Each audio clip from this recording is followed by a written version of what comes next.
Doctor Mohammad ইউনূসের সফলতা নিয়ে দেশের ভেতর সোশ্যাল মিডিয়া, দেশ এবং দেশের বাইরে ব্যাপক আলোচনার জন্ম নিয়েছে। ইতিমধ্যে সামাজিক যোগাযোগ মাধ্যম সহ অনেকেই অনেকভাবে প্রকাশ করছেন ডক্টর মোহাম্মদ ইউনূসকে কেউ কেউ ৫ বছর ক্ষমতায় দেখতে চান।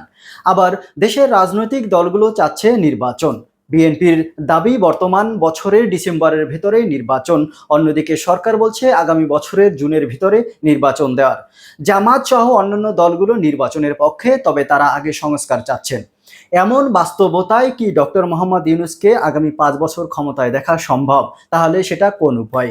এই সকল বিষয় নিয়ে বর্তমানে সবচেয়ে আলোচনার জন্ম দিয়েছেন এবং সবচেয়ে টক অব দ্য কান্ট্রি এখন ডক্টর মোহাম্মদ ইউনূসের আগামীতে দেখতে চাওয়ার বিষয়টি। কেউ কেউ চাচ্ছে নির্বাচন এবং কেউ চাচ্ছে ডক্টর মোহাম্মদ ইউনূস যেভাবে সফলতার সাথে সামনে আগাচ্ছে তাকে আরো ৫ বছর সুযোগ দেওয়া যাক।